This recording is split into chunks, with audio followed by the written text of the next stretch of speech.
My name is Alfred Ntiamo, and I am the strength and conditioning coach for KAS Eupen. And today I got the honor to introduce you guys into what it is that I am responsible for and one of the many acts that I love doing the most. Besides being in the gym, I honestly have to say I love getting the players ready for training on the field or on a game day. So today we are at match day -2, so 2 days before the game.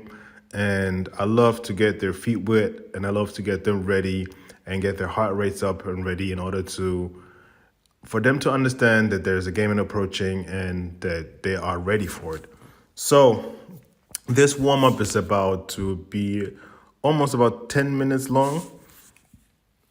And at the start, we start off with easy ups, regular ABC warm-ups. So it is important for me that they gradually get into the warm-up and get moving. So we start off with having cones on the line and then 15 meters apart, the end cones for them in order to be able to move. So it looks very nice and simple. They start off with easy, working on the upper body, the legs, to just shake everything off and get ready for what's about to come. So we do single leg skips, sideways movements, side-to-side movements, forward and back movements, as you guys can see it right on here.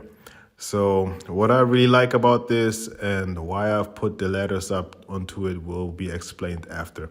But what I really enjoy about this workout is the fact that it gives me the overview of everybody. I get to show them which exercises to perform while they stay in movement, which helps them to get the blood flow going, to get the heart rate up a little bit. And in order to save some time and to be the most efficient as they're proceeding upwards and downwards, I show them an exercise and coming down another exercise. This helps us to stay in flow. So at the very beginning, it is important for me that they move the legs, shake the legs out. So I build it up in order for them to get ready.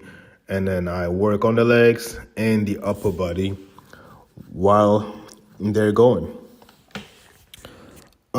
So another thing that I appreciate is that the assistant coaches and the head coach, sometimes they do join, but most of the time they're on the field right next to me, making sure that they have an eye on it as well, since I am by myself and having about 20, 22 players, or maybe sometimes 26 to 28 players by yourself during the warm-up. It's not overwhelming, but being one person, you don't have always the overview off of it or being able to see everybody accordingly. So that helps to make sure that everybody is doing it correct, nobody's cheating themselves, and each and everyone gets warm for the right warm-up. Okay, so now we're at the part where we do dynamic stretching. For me, it's important that they make sure that the quads are stretched, the hip flexors are warm, the hamstrings, the calves, and obviously just the hips in general, the adductor, the abductors, and obviously also the upper body, and specifically the thoracic acid,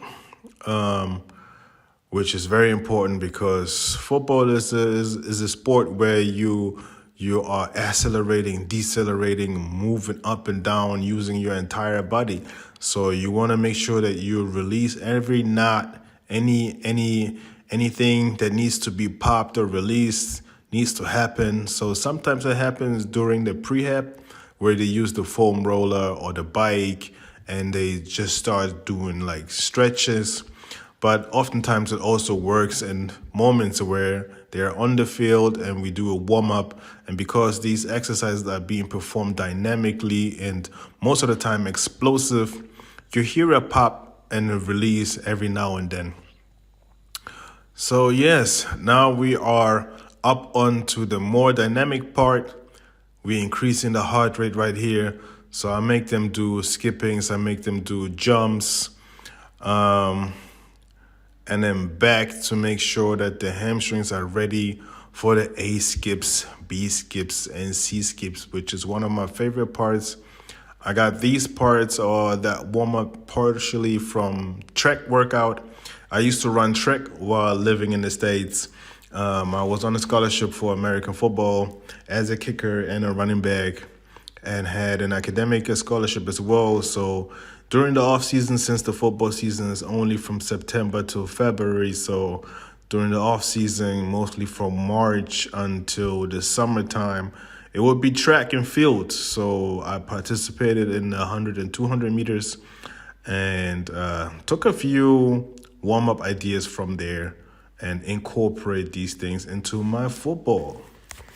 So yeah, there we have the high knees, and now we're over onto the letters in order to make sure that the footwork is there. And as you guys can see, they're moving with speed on the letters, accelerating 5 to 6 meters, and then get the pose back down as fast as possible to move over again. So every exercise is always being performed at the highest intensity. We do 3 of each exercise. So sometimes I'll be showing exercises to do on one leg, and then we move over to the right leg like here, then we move over to the left leg. Here, the last player has messed up, unfortunately, my letters, which normally would result in push-ups, but I allowed him to just continue, and then so that we can stay in flow. Okay, so first exercise on the ladders that we did was 1 feet in 1 box. There's another guy that messed up the ladder. So now I just performed a backward shuffle that they're supposed to do. So 1 feet hits from the back, going over to the other one. This is great hip work, which opens up the hip, gives you a great coordination. And also, if you work that exercise with speed, it allows you to just have great coordination, great feet work, and opens up the hips. I think coordination for football players are so vast and important, which does not only include to be coordinative, but also to have the balance and the core engagement in order to perform these exercises. Without a strong core, most athletes are unable to perform at their highest levels. So for me, as a strength and conditioning coach, it is important to make sure that each athlete has a strong and functional core. It's not enough to just have an amazing, good-looking six-pack, but the core strength, the performance of your core needs to be available, needs to be there. And as you can see, these players are flying out the ladders. So I'm very proud of them. They've developed massively. They've done great work, and we're continuing to be better every single day. So I think we've got this one more time, and then we move over to the next exercise. So the next exercise is a reaction drill, where I've placed cones on the 5-yard line and some other cones at the edge of the 16s. So I placed there 1 red cone, 1 yellow cone, and then you have 4 players at one line and put them together into groups. So as I'm now explaining the exercise, as you can see me moving there, the players are going to be on rapid fires on both legs and will be moving fast in order for me to then be able to give them the commando in order to approach me in a almost full sprint and wait on my account to see whether I tell them to cut into the yellow cone or to the red cone. So this exercise helps them in order to be able to use their peripheral view to be reactionary and to shoot out at the right moments, which is so vital because within football, there are moments where you have to cut left, right, where you have to stop and go.